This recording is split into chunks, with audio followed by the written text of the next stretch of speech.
for coming. It's cold, and so we'll move along with this as fast as we possibly can. But today I'm joined by some great people who care deeply about the city of Milwaukee and its future. And I'm also joined by a good friend of mine, someone who I have worked with for many years as alderman on the south side, Pastor Marty Calderon. We'll hear from Pastor Marty shortly. And we're here to announce my Neighborhood Revitalization Plan.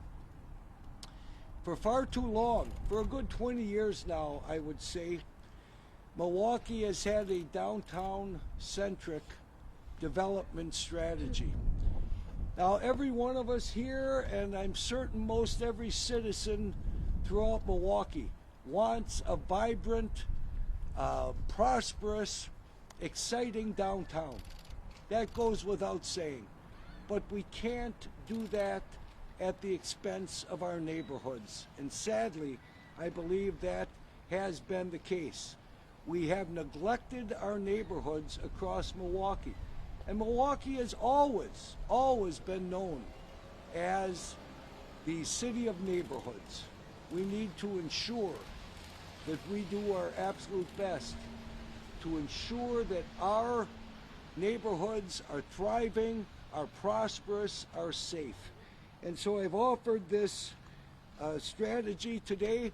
I would urge each of you to get the details. You can go to my website, bobdonovanformayor.com. I've also handed out a couple copies to members of the media. This particular strategy involves economic development, public safety, housing, and quality of life, which is so vitally important and something that has been diminished over the last many years, sadly, in our community. Whether we're faced with the reckless driving or the record-breaking homicides or stolen vehicles, whether we have lost good-paying jobs in this community, all of those things that are so critical to address. And I would also say this, one of the things that people have often said, our downtown is the heart of our community. Well, if that's the case, then our neighborhoods are most certainly its backbone. And without strong neighborhoods, and just like a human backbone can break under too much weight, so too the weight of rising crime and lawlessness and joblessness and homelessness and hopelessness are impacting our neighborhoods and this entire city. So with that, I'd like to bring up a good friend, Pastor Marty Calderon. He's got a few words to say. Marty? There you go. Thanks.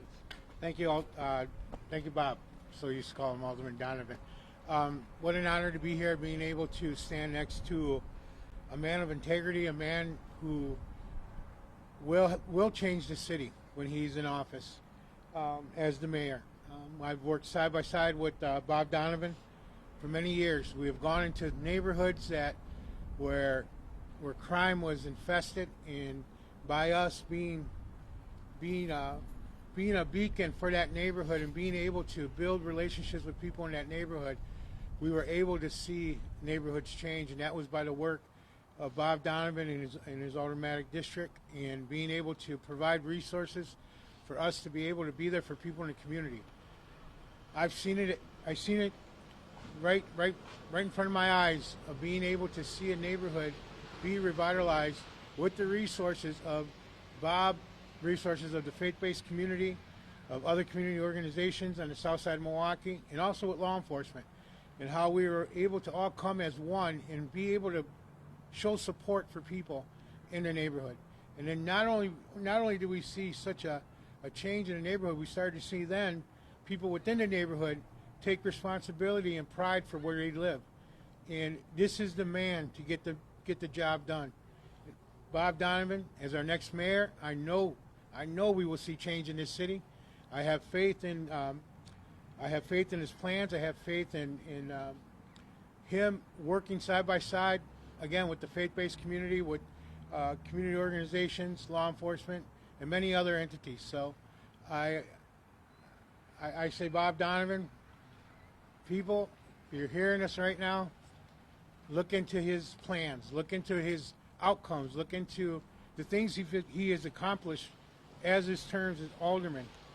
And there's a reason why he was always voted back in the 8th district, is because he got the job done. Thank you. Thank you, Marty.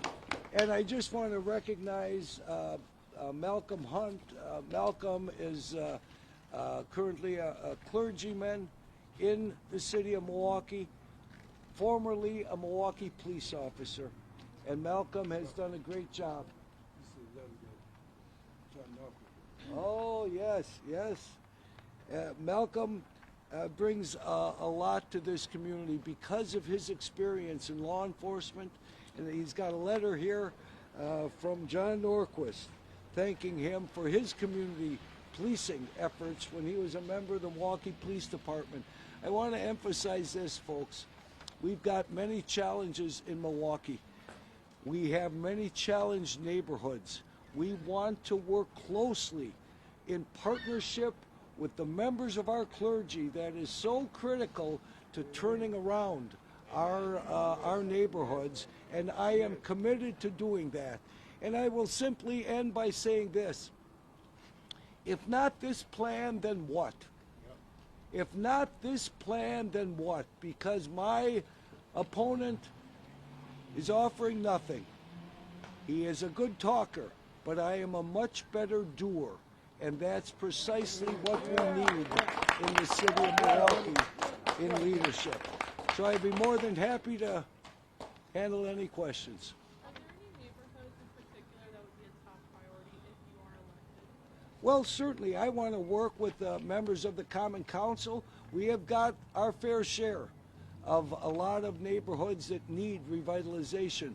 But without a doubt, 53206 zip code, I know, has been talked about and talked about and talked about. And we need to get something much more concrete and much more active in that community. So that is certainly one of the neighborhoods that I would want to work in conjunction with the older persons representing that area. I have in the past worked well with them. I want to continue. And together, working with the community, working with our clergy, working with our partners, we can get it done. Can you speak a little bit to which elements of your plan you would want to implement first were you to be elected? What would you prioritize? Well, I think the priority has to be first and foremost safety. Without safety, you cannot begin the process of revitalizing a neighborhood. Folks, I can't emphasize this enough. Talk to any real estate agent, they will tell you people don't want to move into a neighborhood that is either factually or perceived to be unsafe. Businesses don't want to move in to that neighborhood either. So safety is critical. That's first and foremost. We need to make safer and stabilize our neighborhoods, and then many more positive things can occur. I'm an organizer with the Fight for 15, SEIU. Yes. We're trying to get minimum wage raised to at least $15 an hour on formal union job. What do you think about that? What do you think about the minimum wage raise? Well, that's a decision that, I know there have been some efforts in Milwaukee. I haven't made a decision one way or another at this point whether I would support that or not. Obviously, the minimum wage for the state and so on, I think, those decisions are made in Madison. So, yeah, thanks. Any other? Yes. You're in your opponent's district right now. Yeah. Can you speak to why you decided to come here? Well, we wanted to do, we held two press conferences. One was on the south side, the other one on the north side. I wanted to hold it up here. This was a good location, and I think it's indicative of some of the challenges that many of our neighborhoods are faced with. Some of these boarded up stores and so on, I could envision, quite frankly, in this huge area here, perhaps some housing. We do have some good stores just around the corner here, you know. So this is the possibilities that exist here with the right leadership, I believe, could get it done. Which of the Yeah. which of the council members have supported you running for mayor? Alderman Borkowski and Alderman Hamilton. Do you think that's enough to support you? Well, I think most of the aldermen, it would appear to me, have stayed out of getting involved and not making any endorsements. Perhaps that's indicative that they believe whoever gets elected, they could work with. Yeah. Cavalier Johnson talks about, safety. You talked about safety in the city, and he talks about like reckless driving, for example, is something that he's talked about. Is there something that he's not doing as acting mayor that you would do if you were elected to office come April 5th? Well, I think take action. Quite frankly, my opponent has sat at the top of city government for 2 years now. The worst 2 years, I might add, in city of Milwaukee 176-year history. And as I say, with all due respect, he is a good talker, but is a little short on action. And I believe that's what we need right now. And whoever becomes the next mayor is going to have to start making some very challenging and difficult decisions right out of the gate. If I could comment on that also, is that we Here, actually we started doing walks at night. And I'm talking from like 9 o'clock at night till 1, 2 in the morning. And we were going into the highest crime areas in the alderman's district. And he was with us side by side through those walks. And by doing that, we were able then to see what was happening. And then we were able to bring resources to the people in those neighborhoods. And then we were able to build relationships with people in those neighborhoods. And then we were able to see the neighborhood starting to change slowly. And then we started seeing people within the neighborhood wanting to go on the walks with us late at night. So I could speak and say, this man walked with me 1, 2, 3 in the morning, talking with gang members, talking with drug dealers, talking with whoever's out late at night. I can't say, and I'm not, bad-mouthing up Cavalier, but I don't know if he's done that in his district. But I know for a fact, this man has walked the streets with us in the highest crime areas on the south side. And in those days back then, it was pretty bad.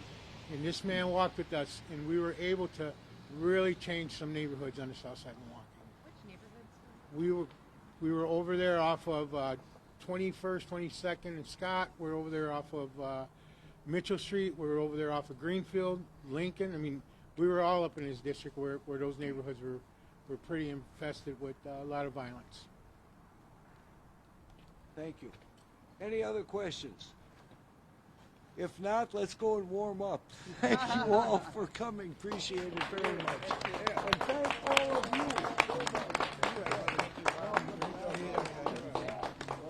Nice to find you guys. Yeah. Hopefully.